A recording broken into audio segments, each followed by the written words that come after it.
언제나 필승! 네, 반갑습니다. 필승입니다. 자, 이번에 분석해드릴 기업은 오로스 테크놀로지입니다. 저는 반도체 슈퍼사이클에 대해서 지속적으로 말씀을 드리고 있습니다. 그런 가운데에서 삼성전자와 SK하이닉스의 실적 전망치가 매일같이 오르고 있어요.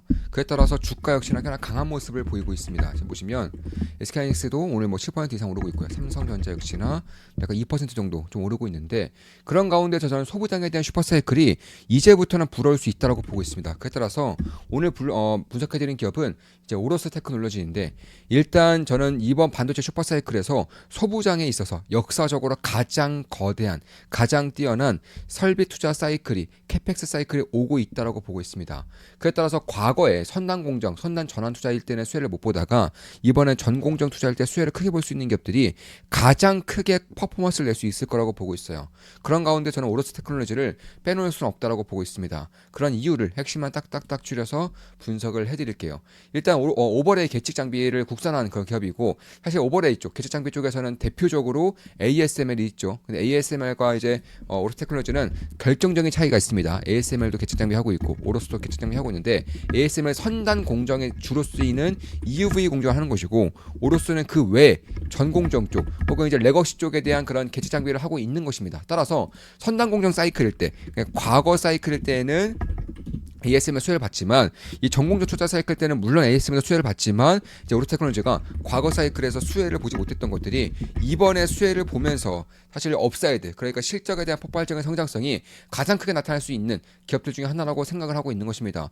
그런 것들을 감안했을 때 국산화에 성공한 유일한 기업이고요. ASML은 이제 KRA에도 이제 계측 장비가 들어가는데, KRA 같은 경우에는 워낙에 사업이 잘 나갔다 보니까 계측 장비에서는 턴키적으로 이제 거의 대부분의 장비들을 한꺼번에 납품을 하다 보니까 단가가 매우 높아요. 특히나 삼성전자, SK하이닉스 이런 이제 마이크론도 마찬가지고 수백조 단위, 수십조 단위 넘어서서 100조 이상의 단위를 캐펙스 투자에 투자해야 되는 경우에는 사실 장비 가격이 상당한 부담으로 작용될 수밖에 없습니다.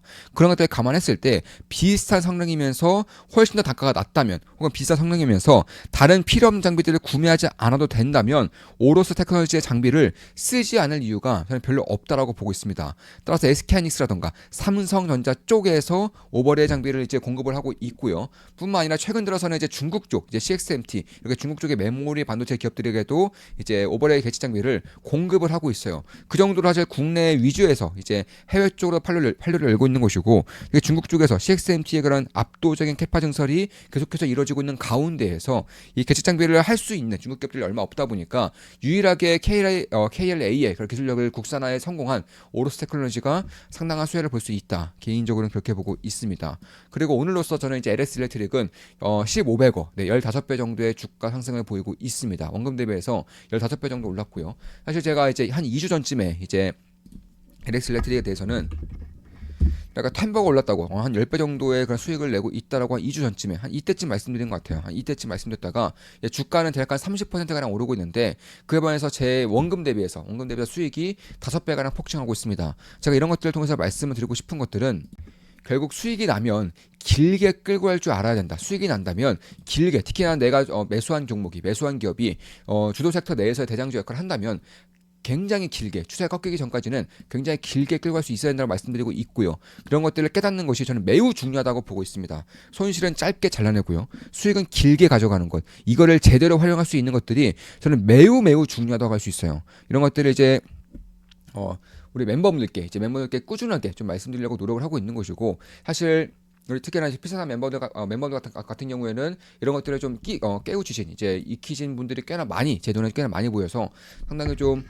성취감이 느껴지고 있는 그런 부분이긴 합니다.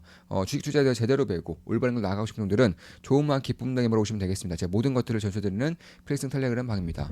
다시 돌아와서 결국 LS 일렉트릭도 한 2년 정도 끌고 오고 있는 것이고, 한 2년 동안 15배 정도의 그런 수익률을 내고 있다. 좀 이렇게 말씀드릴 수가 있을 것이고, 2주 전만 하더라도 10배 수익에서 2주 만에 약간 15배 수익으로, 그러니까 원금 대비해서는 5배가량의 수익을 내고 있는 것이고, 주가는 30% 상승했지만 원금 대비해서는 5배 정도의 그런 추가 수익이 나고 있다. 이렇게 말씀드릴 수 있을 것 같습니다. 그 정도로 복리 수익은 매우 매우 중요합니다.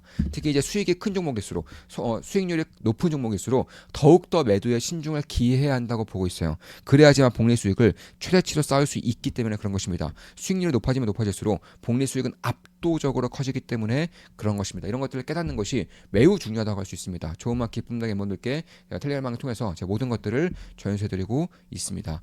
다시 돌아와서 결국에는 이제 워낙에 시장에 대한 확장이 이루어지고 있다 보니까 특히나 이제 최근까지는 선단공장 전환 투자하다 보니까 실적이 안 나오다가 제가 봤을 때 빠르면 올해부터 늦어도 내년부터는 실적의 폭발적인 성장이 발생할 수 있을 거라고 보고 있어요. 왜냐하면 이번에는 공장을 반도체 팹을 아예 새로 짓는 완전히 새로운 사이클이기 때문에 그런 것입니다. 그러니까 기존의 공장에다가 선단공정용 장비만 어느 정도 세우는 것이 아니라 아예 반도체 팹을 새로 세우는 그런 정도의 그런 슈퍼 사이클을 불고 있기 때문에 이에 따라 현재로서 삼성전자와 SK하이닉스가 전고점을 뚫으면서 매우 강한 모습을 보이고 있지만 이러한 매기가 저는 소부장으로도 퍼질 수 있을 것이고 소부장 내에서도 가장 핵심적인 기업들 이번 사이클에서 가장 크게 성장할 수 있는 기업들의 그런 매기가 들어올 수 있을 거라고 보고 있는 것이고 그 중에 하나로서 저는 오로스 테크놀로지를 빼놓을 수는 없다라고 보고 있는 것입니다. 물론 저 역시나 이제 오로스 테크놀로지를 투자를 하고 있습니다. 따라서 매수매도 추천 리딩은 아닙니다. 참고하시면 되겠습니다. 저 역시 오로스 테크놀로지 투자하고 있고 현재 약간의 수익을 내고 있어요. 매도를 한번 했다가 최근에 다시금 매수를 하고 있습니다. 최근에 다시 매수하고 있고 수익을 내고 있습니다. 따라서 매수에서 추천 리딩은 아닙니다. 그런 것들을 감안했을 때 HBM4로 넘어가면서 이제 하이브리드 본딩에 대한 얘기가 안 나올 수가 없어요. 1C 공정을 현재 사용하고 있는데 1D 공정의 TC 본드를 이용하려고 하다가 1D 공정에 대한 수율이 너무나도 안 나오기 때문에 1C 공정을 그대로 이용하면서 HBM4E로 넘어가기 위해서는 TC 본드가 아니라 하이브리드 본드가 필수적으로 작용될 수밖에 없습니다. 그리고 여기서 필수로 쓰이는 것들이 계측 장비이고 오로스 테크놀로지가 가장 큰 수혜를 볼 수 있는 환경이 만들어지고 있다고 보고 있어요. 왜냐하면 기존의 가시강선에 대한 방식 대신에 적외선의 오버레이 계측 장비가 필수로 들어야 되는 것이고 여기서 오로스 테크놀로지가 핵심적인 장비를 납품하고 있기 때문에 그런 것입니다. 따라서 그런 것들 감안했을 때 KLA 장비가 워낙에 비싸다 보니까 이런 것들을 대체할 수 있는 국내 유일한 기업이라는 점에서 삼성과 SK하이닉스로부터 이미 콜을 받을 수밖에 없다라고 저는 그런 환경이 만들어지고 있다라고 개인적으로 보고 있고요. 중국에서도 똑같이 이 계측 장비에 대한 그 수요가 꾸준하게 발생을 할 것이고 특히 중국 CXMT 같은 경우에는 HBM3, HBM3E까지 현재 도전을 하고 있죠. 여기에 필수적으로 쓰이는 것들이 계측 장비인데 KLA 혹은 ASML의 장비를 못 쓰다 보니까 오로스 테크놀로지의 장비를 대거 이제 수입을 해올 수밖에 없는 그런 환경이 만들 수밖에 없다. 개인적으로는 그렇게 보고 있는 것입니다. 따라서 과거 사이클에서는 전공정에 대한 미사가만 발생했다면 이제 전공정에 대한 EUV라던가 후공정의 첨단 패키징까지 발생하면서 전공정 전공정과 후공정 전부 다 투자가 이루어져야 되는 반도체 팹을 아예 새로 만드는 수준의 그런 투자가 발생할 것이고 이미 100조 이상의 그런 설비 투자가 예정되어 있는 만큼 이쪽에 들어갈 수 있는 핵심적인 장비 기업들에 관심을 가져야 한다고 지금부터는 생각을 하고 있는 것이고 그렇게 저는 말씀을 드리고 있는 것입니다. 따라서 올해 같은 경우에도 압도적인 성장을 보일 수 있을 것이고 내년부터는 퀀텀 점프가 발생할 수 있지 않을까 이렇게 개인적으로는 생각을 하고 있습니다. 따라서 현재 보시면 시가총액이 약 3,100억 정도 그리고 실적 같은 경우 본다면 내년부터 이제 폭발적으로 올라오면서 영업이 268억, 370억 이렇게 나오고 있는데 이건 중국 쪽에 대한 그런 수입에 대한 비중이 컨센서스에 반영이 되지 않고 있는 것이고 저는 300억 이상의 그런 실적은 내년부터 충분히 나올 수 있을 거라고 생각을 하고 있는 것입니다. 특히나 이제 삼성전자, SK하이닉스가 크게 오르면서 반도체 섹터 자체가 밸류에이션 리레이팅이 되고 있어요. 밸류에이션 리레이팅이 된다면 당연히 장비주들도 리레이팅이 되어야 된다는 것이고 저는 시가총액 3천억에 PR 10 내외 정도라면은 충분히 고평가는 아니라고 개인적으로 생각을 하고 있습니다. 따라서 그런 데를 감안했을 때 저는 꾸준하게 봐야 되는 그런 장비 기업들 중에 하나라고 보고 있고 이번에 반도체 슈퍼사이클 넘어서서 반도체 소부장에 대한 슈퍼사이클 도 염두에 둘 필요가 있지 않은가 이렇게 생각을 하고 있습니다. 따라서 결국 글로벌의 영토를 확장하고 있고 HBM4의 병목을 해결하고 있으면서도 포트폴리오에 대한 그런 확장이 동시에 발생하고 있는 만큼 그 전까지만 하더라도 그저 그런 장비주에서 이제는 핵심적인 기업으로서 역할을 하고 있다는 점 HBM4로 넘어가면서 하이브리드 본딩을 쓸 수밖에 없는 환경을 만들어주고 있다고 저는 생각하고 있는데 그런 과정에서 적외선에 대한 계측 장비를 오로스 테크놀로지가 생산을 하고 있고 국내 유일의 그런 공급 기업이다 보니까 그런 것들을 좀 참고할 필요가 있지 않을까 이렇게 생각을 하고 있습니다. 자, 이것으로 방송 마치겠습니다. 지금까지 오로스 테크놀로지에 대한 분석이었습니다. 앞으로도 좋은 분석, 좋은 기업 분석으로 찾아뵙겠습니다. 반도체 소부장에 대한 관심을 가져야 한다고 말씀을 드리고 있습니다. 제 모든 영상은 매수매도 추천 리딩은 아닙니다. 참고하시면 되겠습니다. 필승입니다. 필승 구독, 알림 설정, 좋아요는 여러분들께 돈이 됩니다. 필승!